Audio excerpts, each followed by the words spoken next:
Oke, jadi Assalamualaikum warahmatullahi wabarakatuh. Perkenalkan, nama saya Muhammad Irham Farozi Ashar dengan NIM 2401101090 dari Prodi Ilmu Komputer angkatan 2024. Baik, di sini saya akan menjelaskan bagaimana cara kita membuat yang pertama di sini saya akan membuat sebuah diagram konteks atau diagram data flow diagram level 0. Nah, jadi di sini terdapat dua simbol yang dapat kita gunakan. Yang pertama adalah rounded rectangle di sini sebagai entitas eksternal.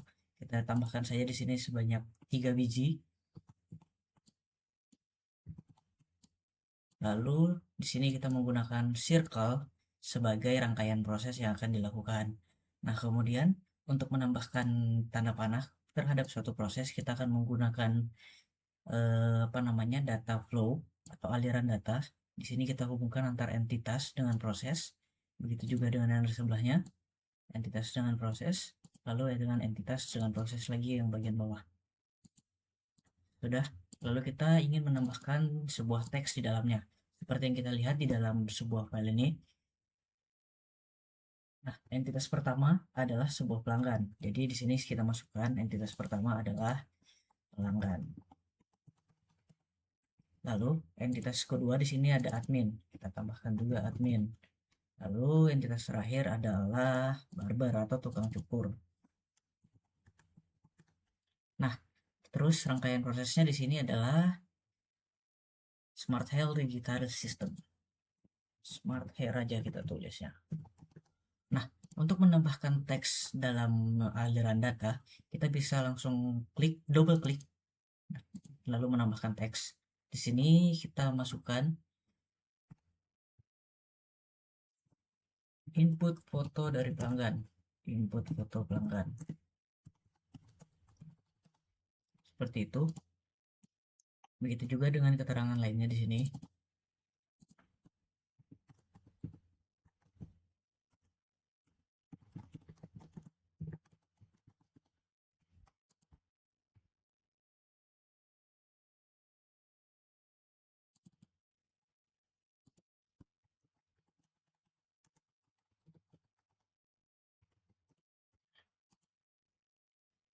Nah, diagram konteks level 0 atau data flow diagram level 0 sudah jadi dengan 3 buah eksternal yaitu pelanggan, admin, dan juga barber sebagai entitas eksternal. Kemudian ada Smart Health Digital System sebagai prosesnya, di mana pelanggan akan melakukan input foto kepada sistem, lalu barber akan memproses layanan yang telah dikirimkan oleh sistem, lalu admin akan membuat dan digeneratkan laporan oleh Smart Health Digital System ini. Lalu berikutnya adalah untuk membuat data flow diagram level 1. Di sini teman-teman memerlukan satu scratchpad.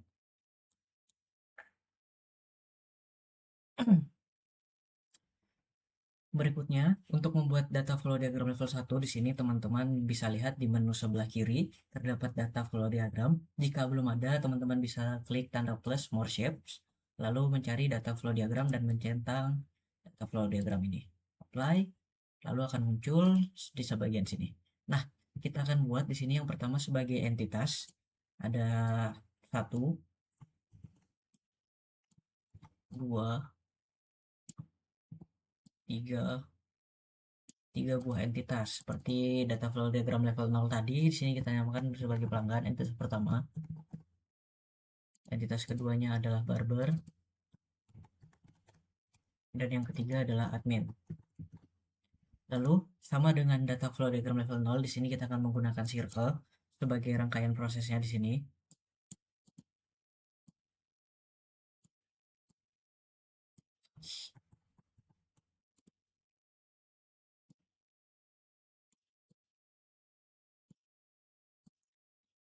Nah, kita bisa lihat di sini ada 4 macam proses yang dilakukan. Jadi kita bisa 1, 2, 3,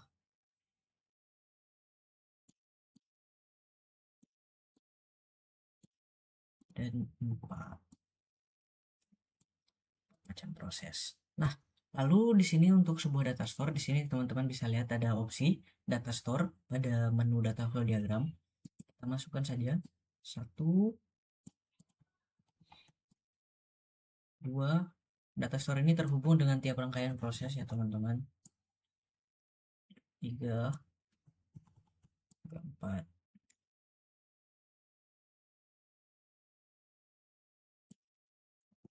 5.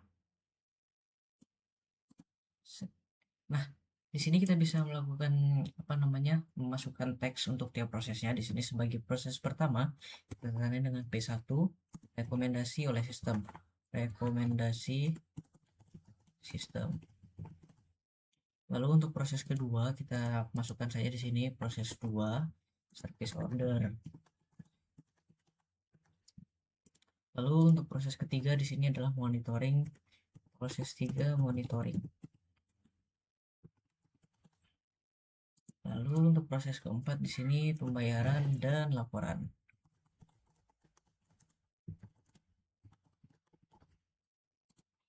Untuk data store pertama sudah jelas data store layanan. Kita masukkan dengan DS1 layanan. Layanan. Kemudian untuk data store yang kedua kita masukkan di sini DS2 sebagai data pesanan untuk menyimpan data pesanan yang telah diproses. Kemudian data store yang ketiga adalah status, di mana akan menyimpan status proses yang telah dilaksanakan atau belum. Kemudian data store keempat adalah data transaksi,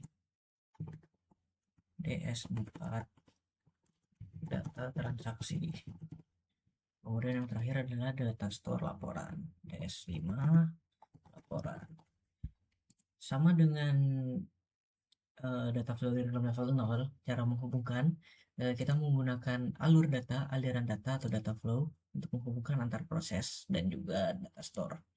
Nah, di sini kemudian kita hubungkan proses 1 dengan proses 2, lalu dari proses 2 terhubung ke entitas, lalu dari entitas terhubung ke proses 3.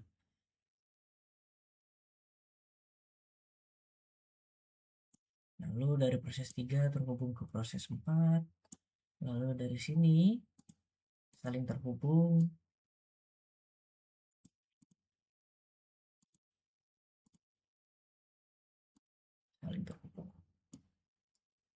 tambahkan tanda panah.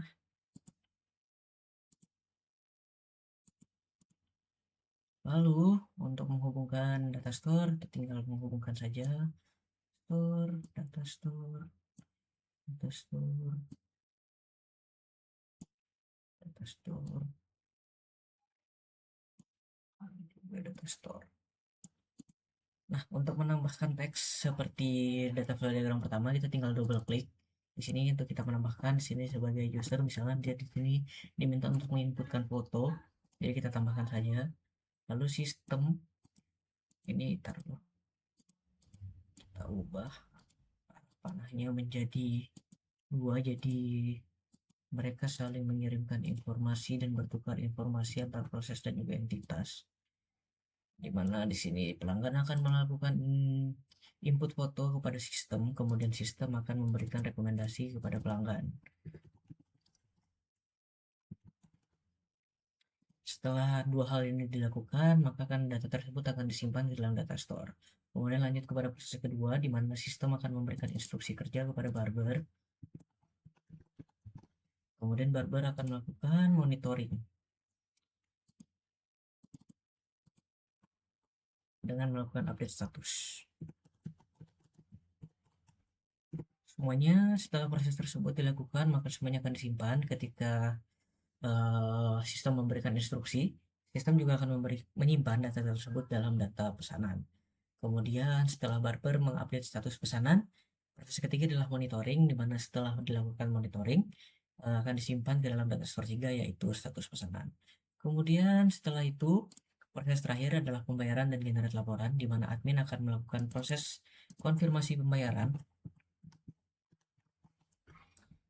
Kemudian sistem akan melakukan generate laporan. Jadi generate laporan. Setelah kedua hal tersebut diselesaikan, misalnya admin telah mengkonfirmasi pembayaran, maka data tersebut akan disimpan dalam data store keempat, yaitu data transaksi. Kemudian laporan yang digenerate oleh sistem akan disimpan dalam data store 5.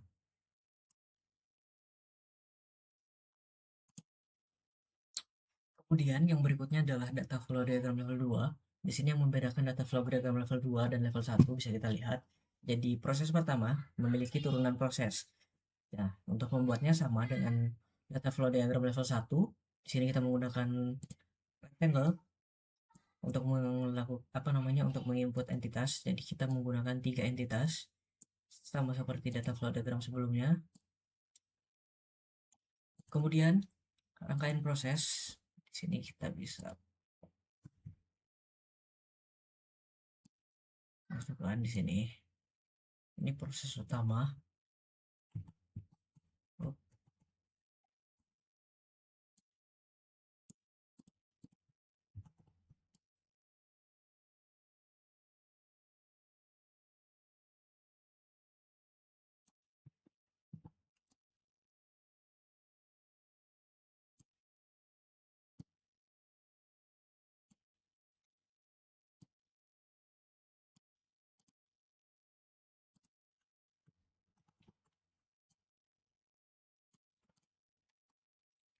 Nah, setelah melakukan ini menginput entitas, di sini kita masukkan saja entitas pertama adalah pelanggan, lalu barber dan juga admin. Nah, ini 4 circle utama adalah sebagai rangkaian proses utama, di mana data flow diagram level 2 itu adalah turunan dari proses utamanya. Jadi di sini kita masukkan saja, di sini terdapat 4 buah proses utama, 4 buah proses turunan dari proses utama. 1,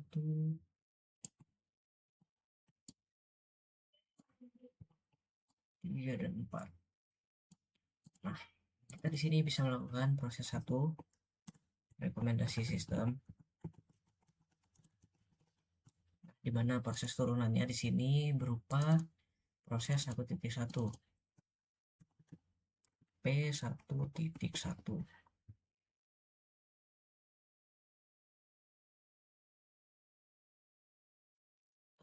Kita di sini bisa melihat proses 1.1 adalah menerima input dari pelanggan, terima input pelanggan. Kemudian di sini adalah proses analisis oleh sistem. P1.2 adalah turunan kedua dari proses utama yang pertama, proses analisis sistem. Lalu untuk proses turunan ketiga kita tulis sampai 1.3, menampilkan rekomendasi yang dibuat oleh sistem. Kemudian yang terakhir adalah konfirmasi pesanan. 1.4, konfirmasi pesanan, di mana proses utama di sini terhubung dengan turunan-turunannya. Nah, turunannya terhubung satu sama lain.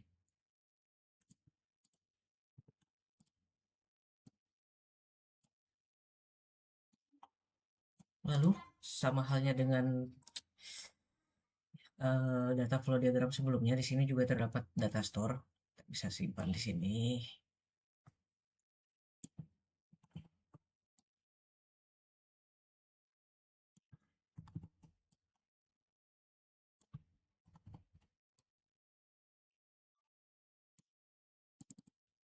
Nah, data store yang pertama di sini adalah data store turunan setelah data store 1 tadi.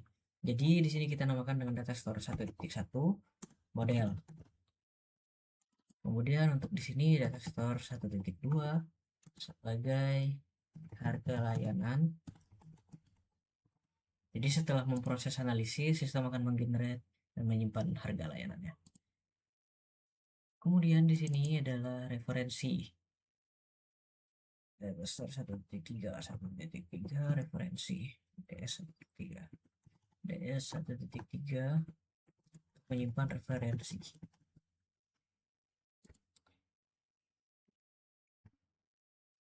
Sudah. Lalu setelah turunannya, di sini adalah proses turunan 1.4 akan melanjutkan kepada proses utama yang kedua. Jadi di sini kita masukkan saja proses yang kedua adalah service order. Kemudian service order ini juga memiliki turunan proses sebanyak 3. Jadi langsung saja di sini kita 1, 2, 3.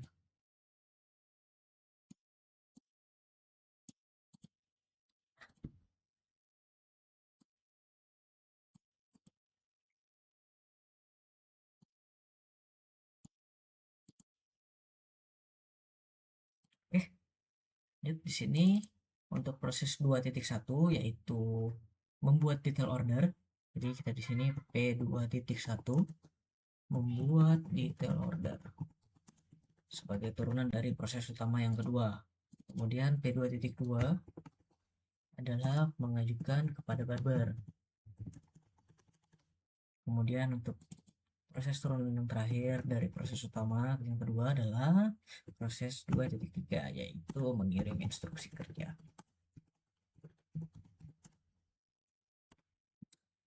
Kemudian terdapat juga 3 data store. Taruh di sini, kita taruh di sini.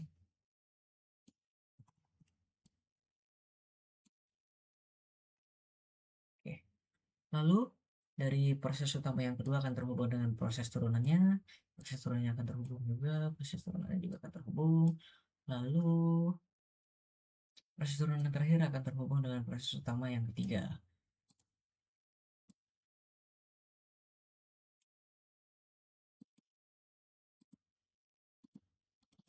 Di proses yang ketiga adalah monitoring operasional.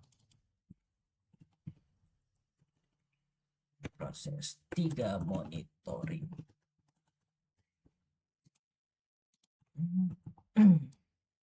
Kemudian proses monitoring ini terdiri dari proses turunan juga, di mana proses turunan ini terdapat 2 macam.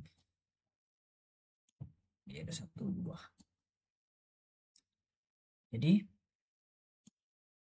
proses yang pertama, turunan pertama adalah P3.1 adalah untuk mengupdate status dari layanan. Kemudian untuk proses yang kedua, proses turunan kedua P3.1, P3.2 adalah validasi.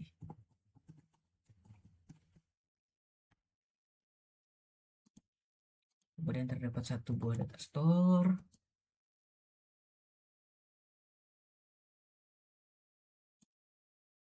Ini adalah data store status.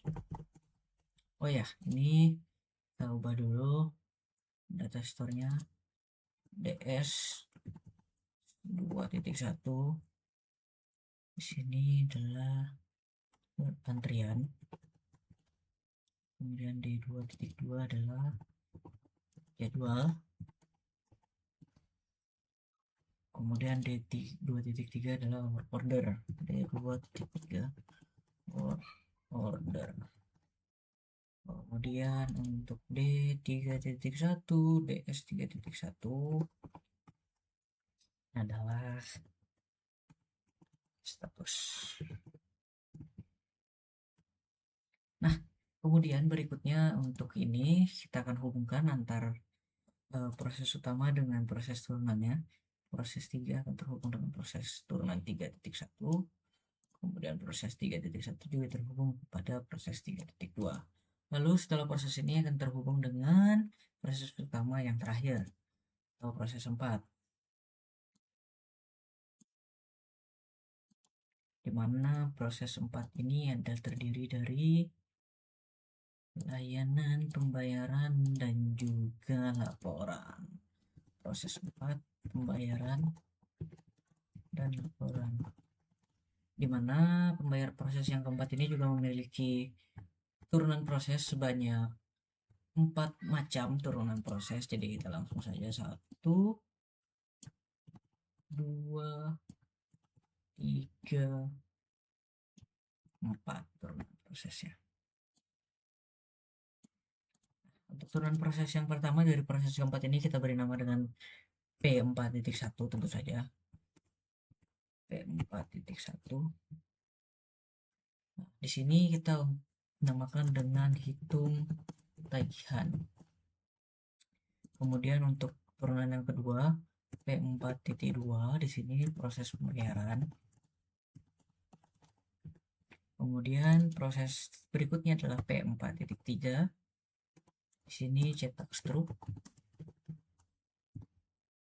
Di sini kemudian proses yang terakhir P4.4 generate laporan. Kemudian juga terdapat 4 macam data store di sini. Langsung saja 1, 2,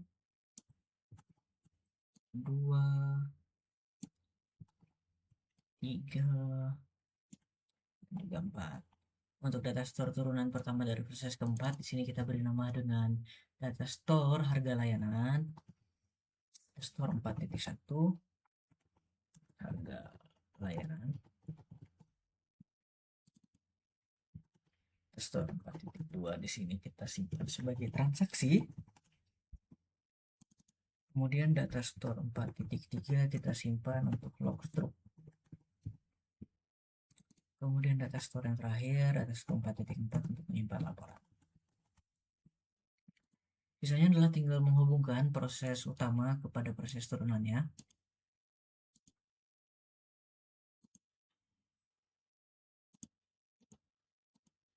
Sudah, lalu kita tinggal menghubungkan antara proses turunan dengan data store yang tersedia.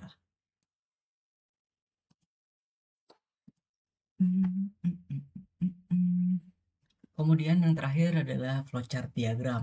Jadi di sini untuk membuat flowchart diagram, teman-teman bisa membuat kontainer terlebih dahulu dengan mengambil menu vertikal kontainer di bagian general. Ini kita menggunakan 4 buah macam kontainer di sini. Jadi ada 1 untuk mewakilkan tiap entitas dan juga proses. Ada terdapat 1, 2, 3, dan juga 4. Nah, untuk kontainer pertama kita isi dengan entitas pelanggan. Lalu yang kedua kita isi dengan sistem. Kemudian barber. Dan juga admin. Nah, setelah membuat kontainer, teman-teman bisa geser ke bawah. Di sini ada menu flowchart. Jadi flowchart kita bisa pertama untuk menggunakan proses start diwakilkan dengan sebuah ellipse atau circle. Di sini ada menunya. Start kita bisa pilih. Nah, jadi pelanggan yang memulai sistemnya. Jadi untuk proses pertama kita namakan saja start. Nah, kemudian terdapat dokumen untuk menyimpan dokumen. Nah, di sini adalah formulir yang diisi oleh pelanggan. Nah, setelah pelanggan mengisi formulir akan dilanjutkan kepada dua proses. Yang pertama di sini adalah untuk menyimpan data referensi yang dilakukan oleh pelanggan. Data referensi. Setelah referensi diberikan, maka sistem akan melakukan sebuah proses. Proses itu dilambangkan dengan rectangle square. Nah, di sini kita bisa ambil. Kita bentuk saja seperti ini. Sistem akan melakukan analisis. Kemudian setelah analisis dilakukan, akan keluar output berupa data rekomendasi. Nah, setelah data rekomendasi keluar,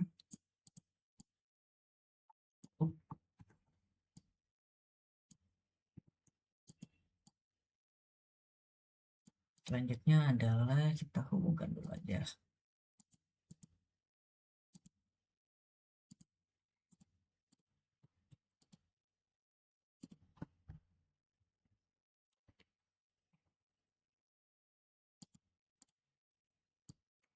Kita hubungkan dulu.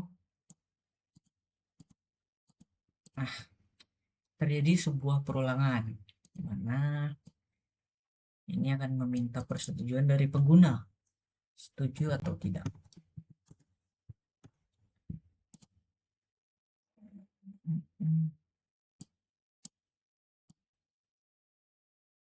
Jika pelanggan belum setuju, maka pelanggan akan diminta untuk mengisi data referensi lagi. Jika pelanggan sudah setuju, maka akan lanjut disimpan ke dalam sebuah dokumen.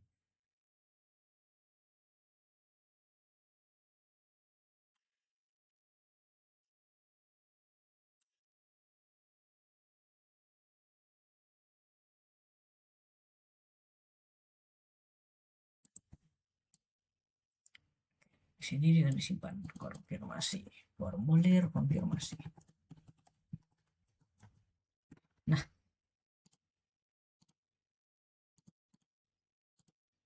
setelah itu akan dilanjutkan kepada sistem lagi, di mana sistem akan melakukan sebuah proses baru, yaitu membuat detail order.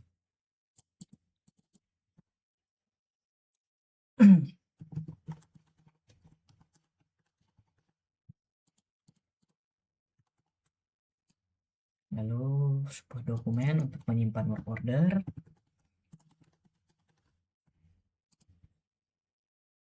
Kemudian barbernya akan menyimpan dokumen tersebut juga ke dalam work order milik barber.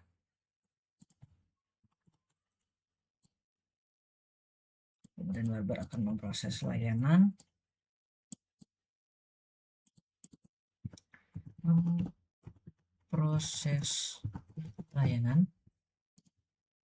hubungkan dulu.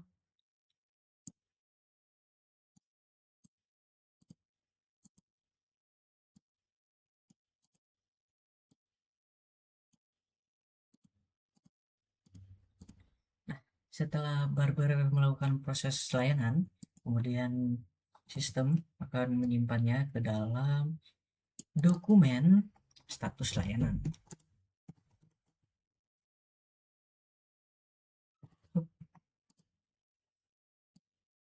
Disimpan dalam folder status layanan. Kemudian sistem akan melakukan sebuah proses lagi, proses mengupdate status layanan.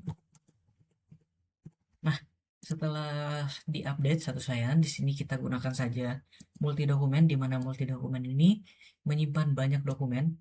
Dokumen yang disimpan adalah berupa notifikasi layanan yang diberikan kepada pelanggan, barber, dan juga admin.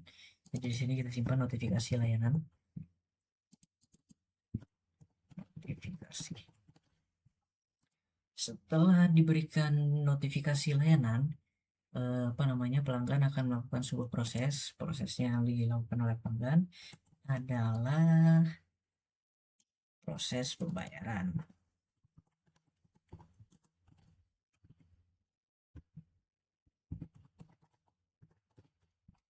Begitu juga dengan admin akan melakukan proses pembayaran.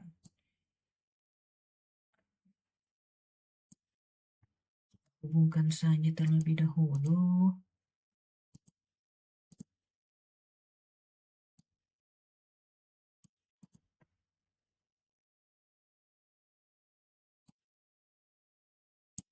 Nah, setelah terhubung, setelah pelanggan melakukan proses pembayaran, di sini data tersebut akan disimpan dalam sebuah formulir bukti pembayaran. Setelah proses tersebut, maka sistem akan mencatat transaksi yang telah dilakukan. Catat transaksi. Setelah mencatat transaksi akan disimpan ke dalam sebuah dokumen. Dokumennya adalah record atau log transaksi, kemudian memproses laporan, dan sistem akan membuat laporan.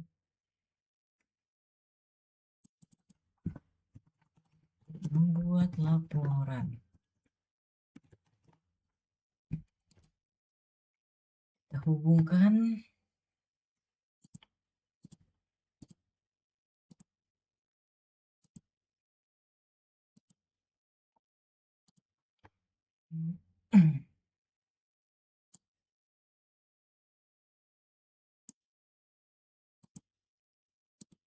Nah, karena kurang panjang, jadi kita untuk melakukan perpanjangan dengan sebuah kontainer, kita bisa langsung tarik aja tiap kontainernya seperti ini.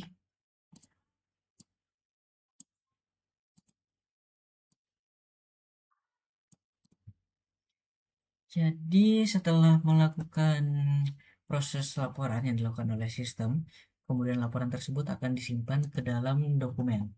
Di sini ada sebuah laporan. Setelah dibuatnya laporan dan disimpan laporan, maka proses terakhir akan dilakukan oleh admin, yaitu mengevaluasi laporan tersebut. Evaluasi laporan tersebut, lalu sudah selesai prosesnya kita. Di sini kita tulis saja dengan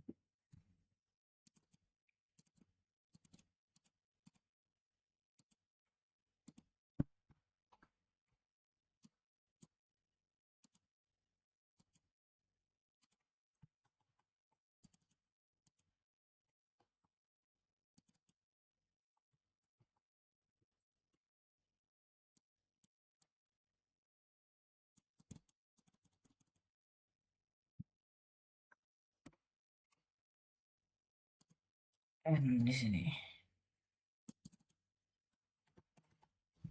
Nah, kita tinggal hubungkan data flow-nya atau aliran datanya dari laporan.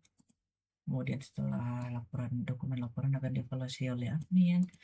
Setelah admin mengevaluasi, maka prosesnya sudah selesai. Nah, kita bisa lihat di sini flowchart dokumen yang ada dimulai dari start, kemudian pelanggan melakukan input formulir, kemudian memberikan data referensi, kemudian sistem akan melakukan analisis. Setelah menganalisis, sistem akan memberikan sebuah rekomendasi kepada pelanggan. Kemudian jika pelanggan tidak setuju, maka akan kembali ke data referensi pelanggan. Jika pelanggan setuju, maka akan berlanjut ke proses selanjutnya hingga selesai. Demikian kurang lebihnya yang bisa saya sampaikan terhadap proses pengerjaan data flow diagram level 0 hingga level 2 sampai dengan flowchart dokumen. Jika ada kurang dan lebihnya dari penyampaian saya, banyak salahnya, saya mohon maaf. Assalamualaikum warahmatullahi wabarakatuh.